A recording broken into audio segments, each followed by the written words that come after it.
Alhamdulillah wa salatu wa salam ala Rasulillah sallallahu alayhi wa sallam. In this week's Q&A session, the first question is, what does Islam talk about keeping a dog at home?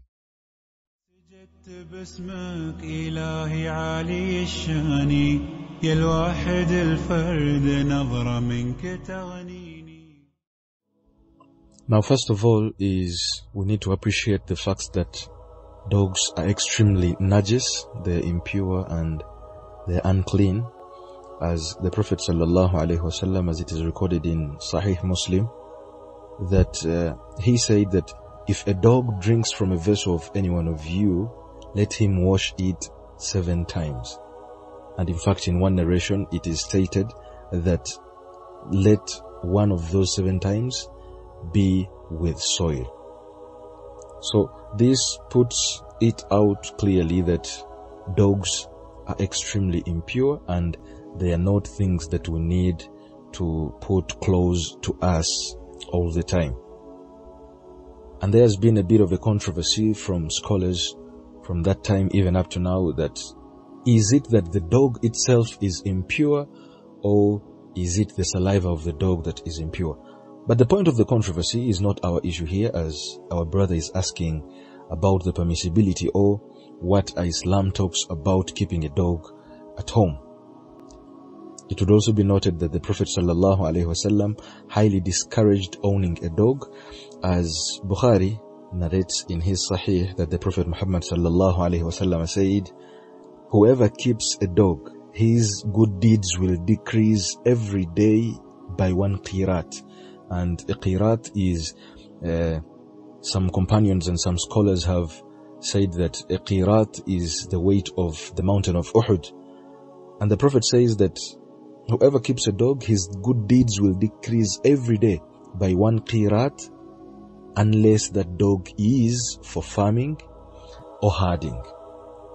Now the Prophet sallallahu alaihi wasallam has highly discouraged keeping a dog except within narrowly defined limits. And those limits are, if the dog is used for farming or herding. You know, they used to use the dogs to protect the herds that they are rearing.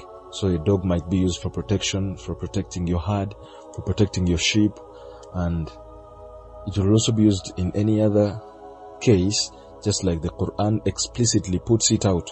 That is Surah Al-Ma'idah, the 4th verse, where Allah subhanahu wa ta'ala talks about the permissibility of these dogs, mukallibina tu'allimunahunna mimma 'allamakumullah. The dogs, it is permissible for you what the dogs that you trained have hunted for you. Meaning that the dogs are also permissible, because this is an explicit evidence from the Quran that puts it out clearly that the dogs used for hunting are permissible, and whatever they hunt is permissible for us to use. So there has been an exception from the Sunnah and the Quran itself, that farming, dogs used for protecting your herd, protecting your farm, and if you're going to use the dog for hunting, this is permissible and there is no problem with that. Therefore, if the dog is kept at home for a specific reason, maybe you're going to use the dog for hunting, maybe you're using the dog as security, maybe you're using the dog to protect your herd, or when you're going to use it in farming, then it is okay. And there is nothing wrong with that, except if you're going to use that dog as a pet, because it being a pet means there is no specific use for it. And in that case, I think that is the reason as to why the Prophet Muhammad sallallahu alaihi wasallam told us that it is not permissible for us to have it. And if there is a specific reason, just like we've mentioned, protection at home, if you're going to use it for herding, you're going to use it for hunting, then inshallah there is no problem with that. And wallahu a'la wa a'lam.